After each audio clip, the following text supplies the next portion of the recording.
Au sommaire de ce journal, Fête nationale de la jeunesse au Gabon, les manifestations se sont poursuivies ce samedi à Libreville. Au menu, du sport et des jeux d'hiver qui ont regroupé l'ensemble des jeunes scolarisés ou non de la capitale gabonaise. Au Burundi, le président Pierre Nkurunziza a officiellement déposé sa candidature vendredi à la Commission électorale nationale indépendante, malgré la protestation de la rue et la pression croissante de la communauté internationale. Il est le premier des prétendants déclarés à la présidentielle à déposer sa candidature. Enfin, au Kenya, les réfugiés somaliens dans ce pays veulent partir pour l'Europe, une destination qui ne cesse de faire rêver malgré les nombreux drames en Méditerranée. À la base de cette décision, les conditions de vie précaires dans les camps. Voilà pour les titres. Bienvenue au journal, mesdames, messieurs, à tous et à chacun. Bonsoir. Les manifestations de la Fête nationale de la jeunesse se sont poursuivies ce samedi à Libreville, au Gabon. Les activités sportives et les jeux d'éveil auxquels ont massivement participé les jeunes scolarisés ou non ont marqué cette deuxième journée. Les jeunes de tout âge se sont rivalisés d'adresse sur les différents jeux organisés à cette occasion. Le reportage de Georges Mafango. La Fête nationale de la jeunesse s'est poursuivie ce samedi 9 mai 2015 à Libreville et à Lambaréné dans la province du Moyen-Ogooué, où se sont également déroulées les manifestations. Pour cette deuxième journée, c'est le sport qui a été mis à l'honneur au Centre universitaire de sciences de la santé d'Ovendo, qui a servi de cadre à cet événement. Les jeunes venus nombreux n'ont pas caché leur joie de revivre cette fête qui semblait quelque peu rangée dans les placards. La fête de la jeunesse, c'est une fête effectivement qui permettait à ce que tous les jeunes se regroupent. Elle démarrait par des présélections à l'intérieur du pays, n'est-ce pas, une espèce de championnat à l'intérieur du pays, et les finales se jouaient effectivement à Libreville. Après plus de 3 ans d'absence, ce grand événement qui fédère la jeunesse gabonaise à travers le sport, la danse et la musique a été réinstitué grâce au ministère de la Jeunesse et des Sports, mais aussi à la volonté des responsables de l'éducation nationale. Une initiative qui a été saluée par les encadreurs pédagogiques des différentes disciplines sportives. Sur un théâtre pluridisciplinaire, les jeunes de tout horizon ont envahi l'espace qui leur a été dédié pour ce spectacle de bonne santé. Là, aujourd'hui, j'essaie d'animer en fait le stand de Scrabble. Voilà, nous accueillons des jeunes en fait pour aussi promouvoir ce jeu, qui est un jeu vraiment à caractère éducatif. Voilà. Aider un peu à travers l'orthographe, la grammaire, la conjugaison, certains petits calculs. Il faut dire que la fête de la jeunesse au Gabon contribue à canaliser les jeunes tout en leur évitant l'oisiveté. C'est un moment de partage, d'échange et de réjouissance. Malgré les nombreux drames enregistrés ces derniers jours en Méditerranée, l'Europe ne cesse de faire rêver les Africains. C'est le cas des réfugiés somaliens qui arrivent au Kenya, qui veulent partir pour cette destination considérée comme celle de tous les espoirs. Un reportage. Au Kenya vivent 350 000 réfugiés somaliens. Parmi eux, nombreux sont ceux qui veulent partir pour l'Europe, une destination qui ne cesse de faire rêver malgré les nombreux drames en Méditerranée. Je suis conscient des dangers d'un voyage en Europe. Soit tu as une bonne vie, soit tu meurs à essayer d'en avoir une. J'ai entendu parler de ceux qui sont morts en voyage, mais c'est un risque à prendre pour avoir une bonne vie. Salat Ahmed n'est âgé que de 21 ans. Avec sa femme enceinte, il gagne $2 par jour grâce à leur petit commerce. Une fois le loyer payé, la nourriture et les médicaments des enfants achetés, il ne leur reste plus rien, si ce n'est que le rêve de partir à la recherche d'une vie meilleure en Europe. La vie en Europe est parfaite. Mes amis qui sont arrivés en Europe me disent au téléphone que ça se passe bien là-bas. Je les crois. Je l'ai vu à la télé. Selon l'Agence européenne des frontières Frontex, plus de 284 000 migrants ont tenté de gagner ainsi l'Europe en 2014, dont un tiers en provenance d'Afrique subsaharienne, comme Salat Ahmed. Plus de 7 400 venant de Somalie, son pays d'origine. Le président burundais Pierre Nkurunziza a officiellement déposé vendredi sa candidature controversée à la présidentielle du 26 juin prochain. Ceci malgré la protestation de la rue et la pression croissante de la communauté internationale. Selon la Commission électorale nationale indépendante, Pierre Nkurunziza a été le premier des prétendants déclarés à la présidentielle à déclarer sa candidature. Le récit dans ce journal. Le président burundais Pierre Nkurunziza a officiellement déposé vendredi sa candidature à la présidentielle du 26 juin prochain. Il est, selon la CENI, la Commission électorale nationale indépendante, le premier des prétendants déclarés à la présidentielle à déposer sa candidature. À la veille de la date limite de dépôt prévue ce samedi, il est arrivé à la CENI accompagné d'une trentaine de militants vêtus aux couleurs de son parti, le CNDD-FDD. Le président burundais s'est voulu rassurant quant aux protestations de la rue et de la communauté internationale qui s'insurgent contre un mandat de plus pour Nkurunziza.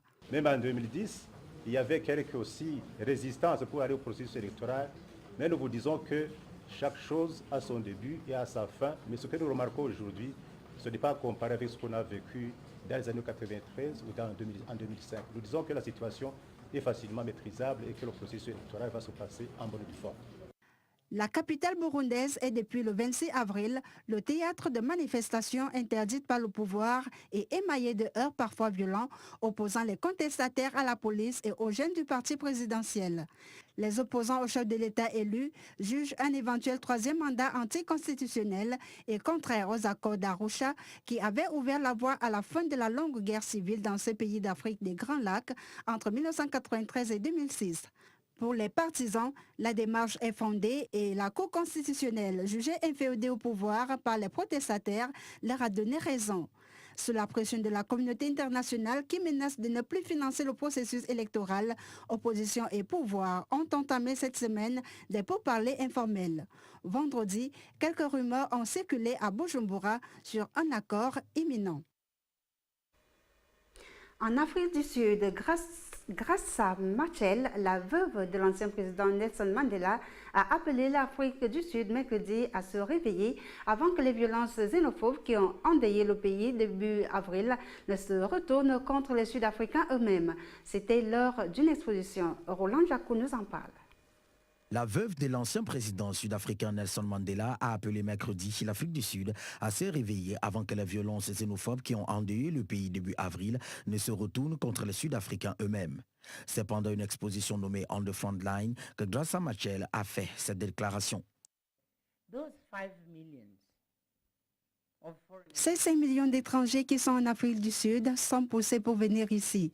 Voilà pourquoi ils viennent vendre des cigarettes, ouvrir ces petites entreprises, ces Somaliens, ces Éthiopiens. Pourquoi? Parce que nous, le mouvement de libération au pouvoir maintenant, nous avons perdu notre rêve, nous avons perdu la vision. Cette exposition qui a drainé du monde a permis aux organisateurs de se rendre compte que la plupart des gens d'Afrique du Sud ne savent pas ce qui s'est réellement passé dans les premières lignes des États après l'apartheid. Quand on m'a demandé de me charger de cette exposition, je me suis rendu compte que la plupart des gens en Afrique du Sud ne savent pas ce qui s'est passé dans les premières lignes des États dans les années qui ont précédé la fin de l'apartheid en Angola, au Botswana, au Lesotho, au Mozambique, en Tanzanie, en Zambie et au Zimbabwe. Les États de première ligne qui ont travaillé ensemble pour aider leurs frères et sœurs qui souffrent en Afrique du Sud. Madame Machel a répondu lors des obsèques d'un Mozambicain poignardé en pleine rue le 18 avril dernier devant l'objectif d'un photographe de presse que oui, ces attaques sont xénophobes pour répondre à ceux ou celles qui se posent encore la question. Lundi, le président Jacob Zuma, dans son discours de la fête nationale, avait réaffirmé qu'il faut s'attaquer aux racines du mal en Afrique du Sud même. Il a cependant interpellé ses homologues africains, disant que son pays n'aurait pas à accueillir tant d'immigrés si la situation économique et politique était meilleure chez eux. Plusieurs femmes et enfants viennent de retrouver leur liberté grâce à l'armée nigériane.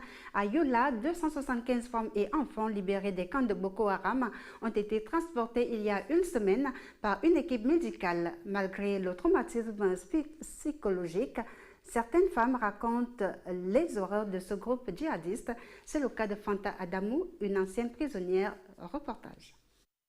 La localité de Yola, au nord du Nigeria, a accueilli il y a quelques jours 275 femmes et enfants libérés des camps de Boko Haram. Une équipe médicale tente de panser les blessures psychologiques des anciennes captives, notamment les femmes souvent victimes de sévices sexuels et témoins du meurtre des proches. C'est le cas de Fanta Adamou qui revient sur l'irruption de Boko Haram dans son village. J'étais assise dans ma maison et j'ai commencé à voir des gens s'enfuir. On a commencé à entendre des coups de feu un peu partout et je ne pouvais aller nulle part. Regardez-moi, je ne peux pas m'enfuir. Donc, quand je les ai vus commencer à tuer tous ces gens, je suis restée silencieuse.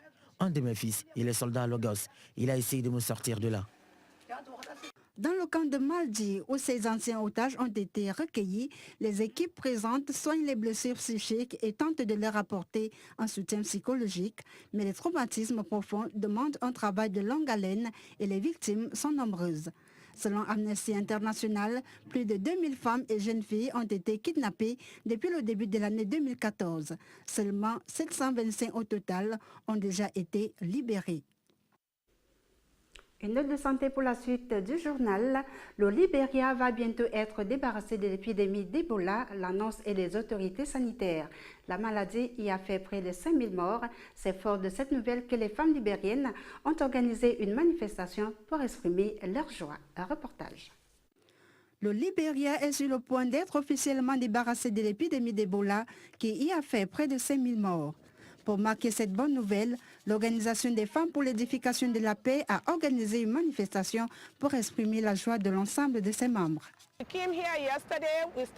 Nous sommes arrivés ici hier et aujourd'hui nous sommes là, à festoyer et à prier pour dire merci à Dieu pour le temps qu'il a pris pour nous protéger jusqu'à aujourd'hui et pour ceux qui ont perdu la vie.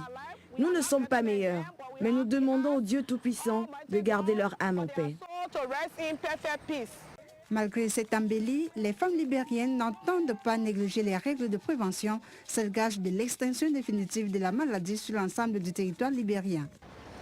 Bien que nous soyons bientôt officiellement libérés d'Ebola, nous ne devons pas oublier les règles de prévention.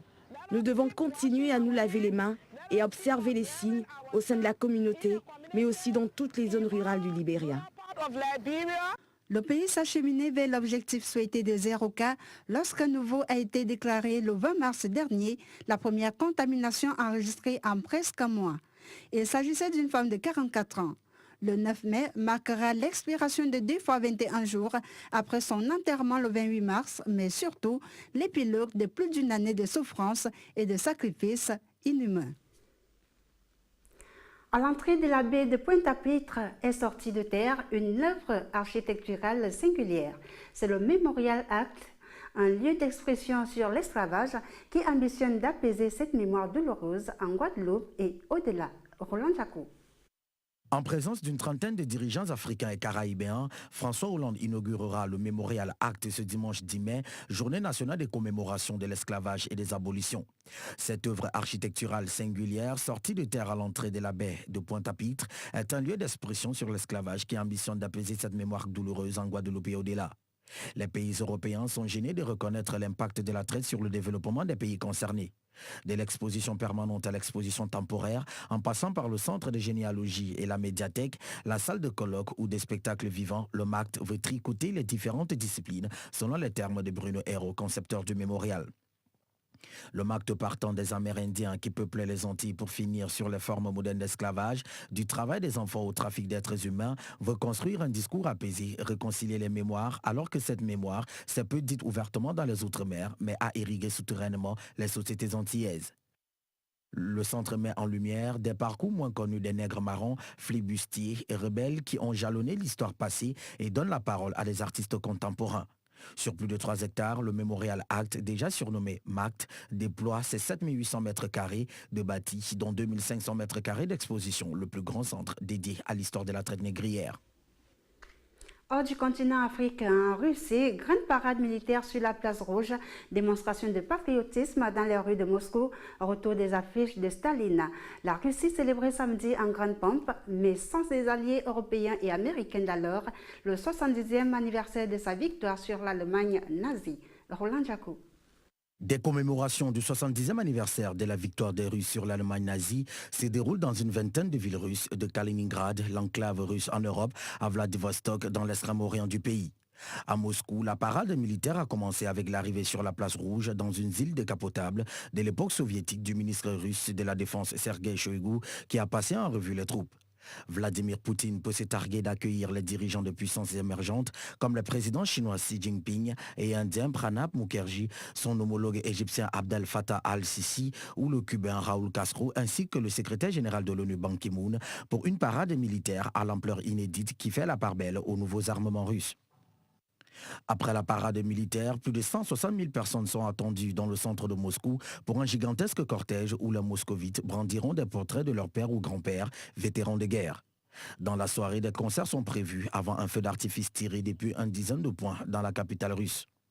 Pour mémoire, c'est le 7 mai 1945 à 2h41 que la reddition de l'armée allemande est signée à Reims par le maréchal allemand Alfred Jold en présence des généraux américains Walter Smith et Hans Nauer, du général français François Cévès et du général soviétique Sous Loparov. Les combats devront cesser le 8 mai à 23h01. L'acte signé est purement militaire. Ces festivités interviennent dans un contexte de tensions diplomatiques fortes entre Russes et Occidentaux. Les rares responsables européens présents samedi dans la capitale russe, tchèque et slovaque n'assisteront pas à la parade. Cette commémoration tranche avec l'unité affichée le 6 juin 2014 lors du 70e anniversaire du débarquement allié en Normandie. La crise ukrainienne battait son plein, mais le président Poutine était présent et avait rencontré ses homologues et partenaires occidentaux. La suite du journal avec du sport et nous parlons de la Copa América. El Jefecito porte les espoirs de sa région. Star du ballon rond au niveau international, l'Argentin Javier Mascherano a une carrière atypique. À 19 ans, sans avoir encore joué en première division, il disputait déjà un match au sein de l'équipe nationale argentine. Il a marqué les esprits dans son village natal de San Lorenzo, où les espoirs sont portés sur lui à l'approche de la Copa América. Le reportage de l'AFP. Sur ce terrain, le footballeur Javier Mascherano était déjà la star quand il avait 13 ans. C'est ici, à l'Académie Renato Cesarini, à 50 km de son village natal au nord de Buenos Aires, que le futur international venait s'entraîner tous les jours. Il se démarquait et c'était un garçon remarquable au sein de la division. Et il s'est retrouvé à jouer avec des gars de 2 à 4 ans plus vieux que lui, tellement il était bon. Mascherano a grandi au sein d'une famille de la classe moyenne de San Lorenzo, à quelques kilomètres seulement de Rosario, où Lionel Messi et Ángel Di María, deux de ses actuels coéquipiers, ont aussi fait leur début. Ceux qui l'ont connu enfant racontent que, tout petit déjà, Javier était passionné. Il était déjà attiré par le football à l'époque. Quand on se déguisait, lui, il venait toujours habillé en joueur de foot. Le futur milieu défensif est vite sorti du lot. À 19 ans, sans avoir encore joué en première division, il disputait déjà un match contre l'Uruguay au sein de l'équipe nationale argentine. C'était un match très difficile et Mascherano l'a affronté avec le sérieux auquel il nous avait habitués depuis tout petit.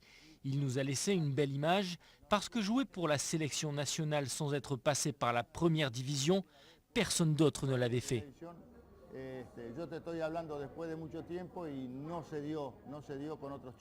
Des années plus tard, El Jefecito, le petit chef comme il est appelé, est revenu dans sa région natale en héros. Il a permis à l'Argentine d'arriver en finale du Mondial 2014. L'Albiceleste n'a finalement pas remporté la coupe, mais Mascherano aura bientôt une autre occasion de faire vibrer ses supporters, lors de la Copa América au Chili en juin prochain. Le foot golf va à la conquête des États-Unis. Découvrez le foot golf, un nouveau sport en plein boom aux États-Unis selon ses fans. Le gagnant doit déterminer en premier un parcours de golf avec un ballon de football. Une fois de plus, retrouvons nos confrères de l'AFP. Malgré les apparences, nous ne sommes pas sur un terrain de football, mais bien sur un parcours de golf. Pour une partie de foot-golf. C'est presque comme du golf, mais sans tout cet équipement. Ça permet de profiter de ces magnifiques terrains de golf. On peut jouer sous la pluie ou sous la neige même, sans problème.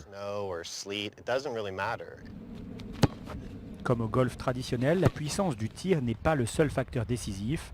Pour gagner, il faut aussi savoir lire le terrain, et c'est là tout le plaisir. Dès que nous nous sommes aventurés sur un cours de golf, dès que nous avons joué nos premières parties, on est devenus accros.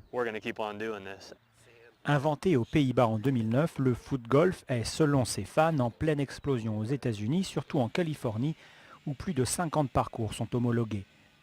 Les joueurs de foot-golf partagent généralement le terrain avec des golfeurs classiques et font face aux mêmes obstacles, sable, barrières et cours d'eau. La clé du succès, selon Vinny, l'accessibilité de ce sport. C'est tellement simple. Même un enfant peut tirer dans un ballon de foot et viser dans le trou. Une simplicité qui pourrait en effet attirer les plus jeunes. Cette petite fille de 2 ans seulement est déjà en train d'apprendre les bases du foot-golf avec son papa.